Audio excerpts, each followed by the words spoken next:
शारदां देवीं रामकृष्णं जगद्गुरुं पादपद्मे तयोः स्थित्वा प्रणमामि।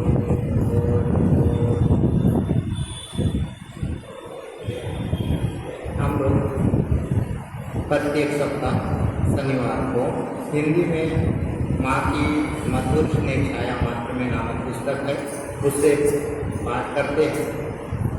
इसमें शारदेश आनंद महाराज जो विभिन्न लोगों से ये संकलित करके ये पुस्तक लिखे हैं, उसकी में से हम लोग प्रत्येक सप्ताह थोड़ा सा पाठ करते हैं हिंदी में। और आज की विषय है माँ की सिखाने की रीति।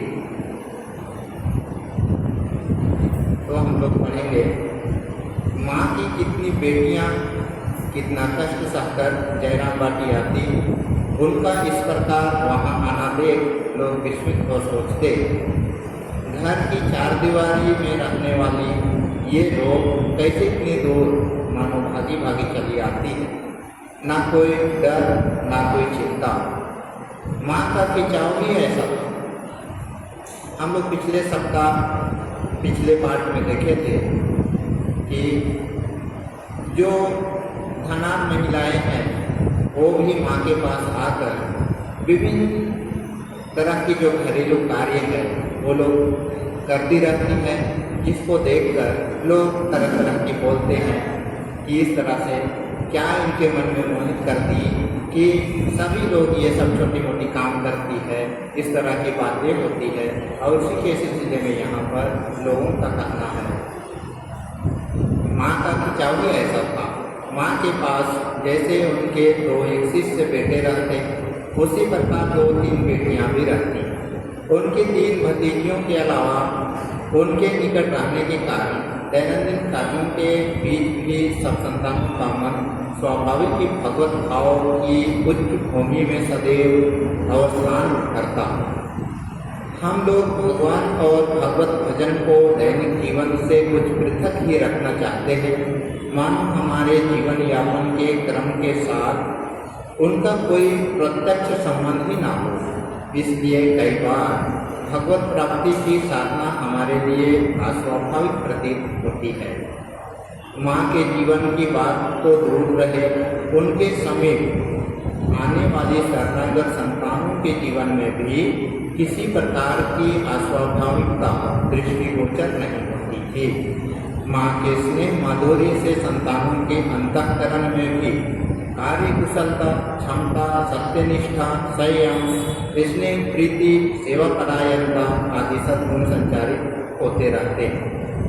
भगवान में विश्वास और उनका भजन जीवन के प्राण धारण और श्वास प्रवास की नई सहज और स्वतः स्फूर्त है तथा जिन शक्ति के द्वारा संसार के सृष्टि स्थिति लय आदि समस्त व्यवहार घटित हो रहे हैं, वह सर्वव्यापी ईश्वर वे परम करुणिक ठाकुर भीतर और बाहर सदा सर्वत्र विराजमान है। यह विश्वास संतानों के हृदय में दृढ़ होता रहता है। और ये सब साधु माने सत्संग करने से ही होता है। हर बार उनका नाम जप करने के बाद, सत्संग पाने के बाद, उनको पाने की इच्छा रखने के बाद ये सब होती है। यहाँ पर माँ जैसे बोलती थी उसके अनुसार बोला गया, संसार भगवान का ही है, अपने खेल के लिए उन्होंने इस तरह का प्रपंच रचा है। हम उनके हाथों की कठपुतली हैं, जब जहाँ रखे जैसा कराए मन में संतोष रखते हुए वही किए जाओ। हम अपने अपने कर्म फल से दुख भोग करते हैं, उनके लिए दूसरे को दोषी ठहराना अनुचित है।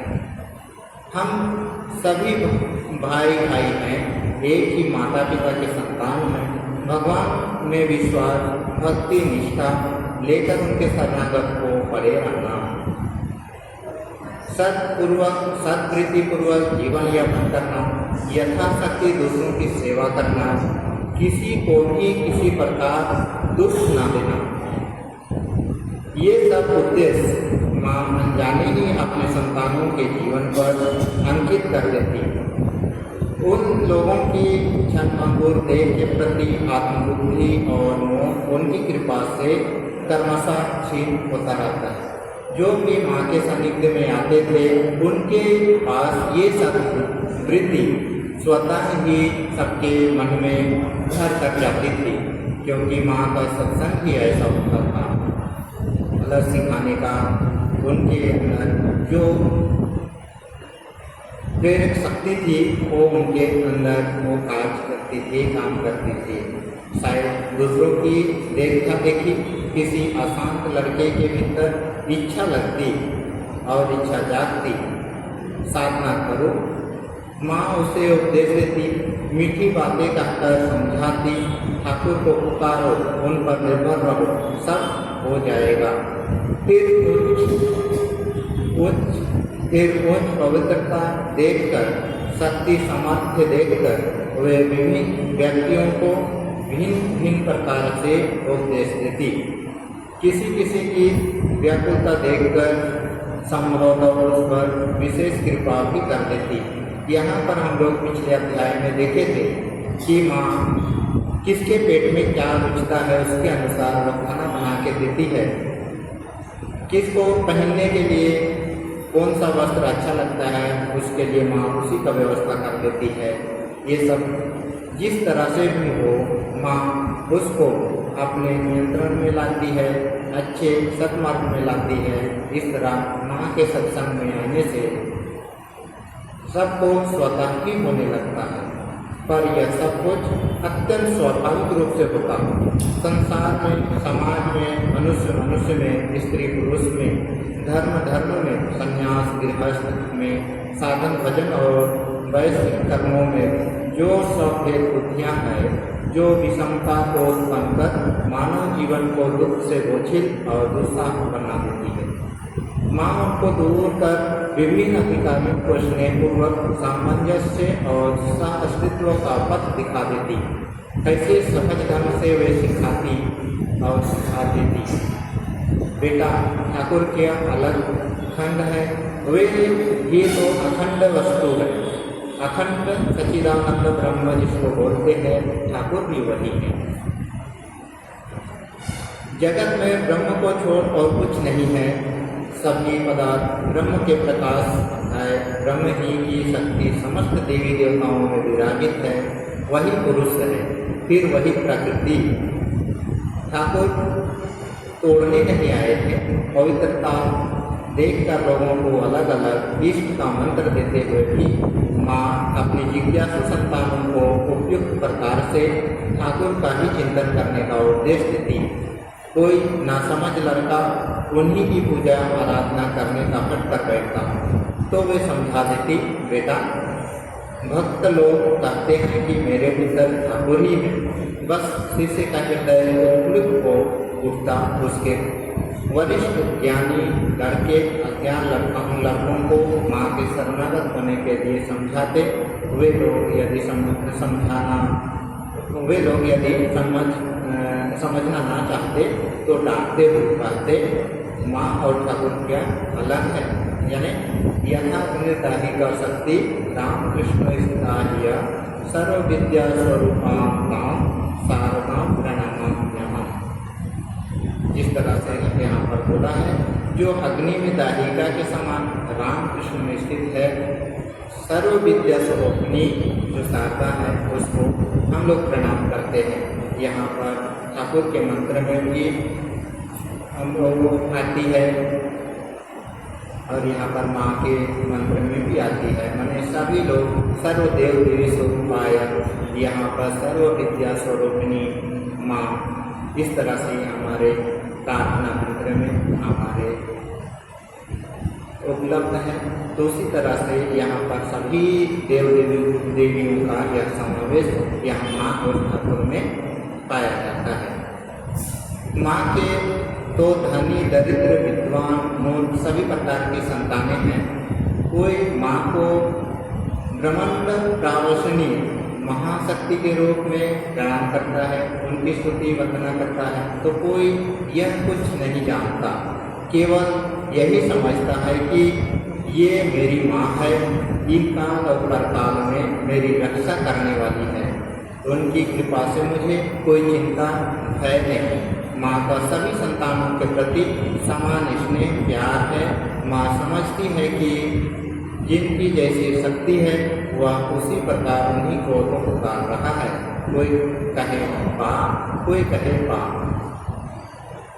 इस तरह से हम लोग को दृढ़ विश्वास करना होगा कि माँ ही सब कुछ है, ठाकुर ही सब कुछ है और उसके छोड़कर हमारे संसार में और कोई नहीं है। इस तरह का यदि हमारे मन में दृढ़ विश्वास हो जाए तो ठाकुर को प्राप्त करना, माँ को प्राप्त करना आसान हो जाएगा। भेंट स्वरूप प्राप्त वस्तुओं के प्रति दृष्टिकोण। माँ के पास तो विभिन्न अनेक तरह के भक्त आते और उनको विभिन्न तरह की वस्तुएं प्रदान करते।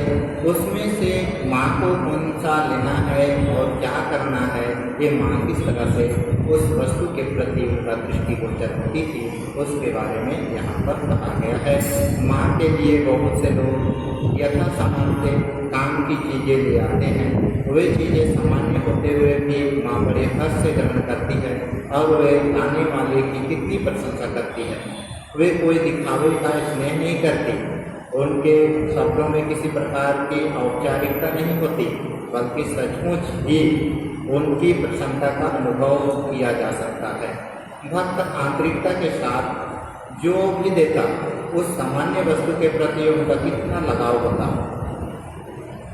डहरकुंड गाँव में उनके कुछ गरीब किसान शिष्य रहते। एक बार वे अपने सुदूर स्थित गांव से पैदल चलकर जयराम घाटी आए और अपने सिर पर अपने खेत में उगाई साग सब्जियों का टोकरी लेकर आए। माँ वह सब आकर कितनी प्रसन्न हुई। वे तो बेचारे निर्धन थे, दरिद्र की वेशभूषा में आए थे, विद्या बुद्धि से हीन थे। उन्होंने वह सब सामान अत्यंत संकोचपूर्वक माँ के पास रखा और एक कोने में खड़े रहे। माँ को लोग कितनी अच्छी अच्छी चीज़ें देते हैं, इसलिए उनके मन में संशय है कि माँ उनकी दी हुई इस सामान्य चीज़ को ग्रहण करेगी या नहीं। माँ ने बड़े स्नेह के साथ वह सब ग्रहण किया और हाथ लगाकर देखने लगी। इसने विगलन स्वर में प्रशंसा करते हुए कहने लगी, बेटे तुम लोग कितनी दूर से यह बोझ सिर पर लेकर आ रहे हो। कहा, मेरे मित्रों ने मेरे लिए कितना कष्ट झेला। साग सब्जियों में एक पका हुआ बहुत बड़ा कुमड़ा था और एक बड़ा अरबी का कंद। ये सब चीज़ें जयराम घाटी में नहीं मिलती। माँ बड़ी खुश हुई। उन्होंने अपनी उन गरीब संतानों को परम स्नेहपूर्वक भोजन कराया। रात वही बिताने के लिए कहा। उन लोगों की मन की साख पूरी हुई। एक दिन सुबह ही एक शिष्य एक टोकरी साग सब्जी सिर पर लेकर जयराम घाटी उपस्थित हुआ। टोकरी उसने माँ के दरवाजे पर रख दी और प्रणाम किया। माँ उसी समय अपने नित्य कर्म के अनुसार आसन बिछाकर तरकारी काटने बैठी थी। वे हंसते उसी उत्फुल्ल को बोली, बेटा आज घर में विशेष कुछ नहीं था। हंसिया लेकर सोच रही थी क्या काटूंगी। ऐसे समय तुम यह सब लेकर आ गए। ठाकुर खुद अपनी जरूरत के अनुसार सारा प्रबंध कर लेते हैं। भक्त का हृदय आनंद से भर उठा।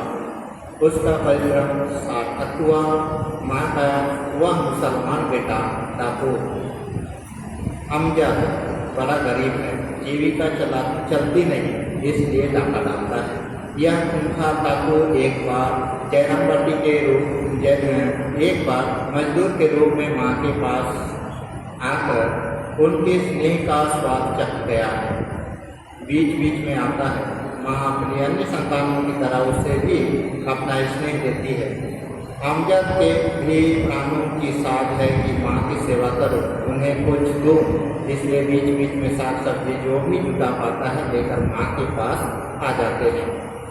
यह सामान्य चीज लेकर माँ के पास जाते उसे अत्यंत संकोच होता है। उसे माँ के चरणों में रखकर वह एक और चुपचाप खड़ा हो जाता है। माँ अत्यंत स्नेह से वह ग्रहण करती है और कितनी प्रशंसा करती है। जब माँ के घर जाता तो कितने डर और संकोच से जाता, सूखा चेहरा लिए जाता, मानो पैर मन थक के हो जाते। पर जब माँ का स्नेह दुलार पाकर खा पी कर मुँह में पान चबाते हुए बाहर निकलता तो उसके चेहरे पर कितनी प्रसन्नता होती, उसका सीना कैसा तना हुआ होता। कुआपाड़ा के गरीब किसान भक्त जयराम बाटी के कोई लोग जब अपने खेत में पैदा होने सामान्य चीज़ें लाकर माँ को देते तो माँ कितने स्नेह के साथ सब ग्रहण करती और बदले में देते हुए अनुपम दुलार के साथ और कुछ हुई चीज प्रसादी फल मिठाई आदि यही सब उनके देने चाहिए माँ के पास से मिलता। माँ मूल्यवान चीज़ें या फल मिठाई की अपेक्षा दैनिक व्यवहार में आने वाली चीज़ें अधिक पसंद करती। ग्वालपाड़ा के केशवानंद महाराज भक्तों को निर्देश देते कि उन्हें यदि कुछ देना ही है तो रोजमर्रा के काम में आने वाली चीज़ें वे माँ को दे।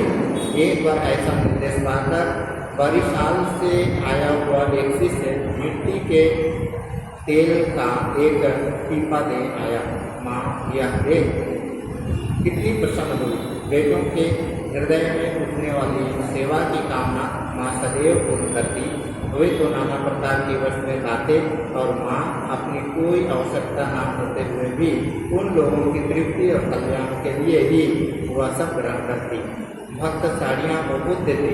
माँ की साड़ी की आवश्यकता कम थी क्योंकि वे जो साड़ियाँ पहनती सावधानी पूर्वक पहनती, चलते तक चला। साड़ी थोड़ी फट भी जाए तो सिलकर पहनती। कई बार भक्तों द्वारा लाए गए वस्त्र वे देह में लपेट लेती अथवा स्पर्श करके उन्हें प्रसादी बना देती तथा अपनी दूसरी संतानों को अथवा आवश्यकता अनुसार गरीब दुखी को वह सब दे देती। फल मिठाई भी ठाकुर को निवेदन करके दूसरों को बांट देती।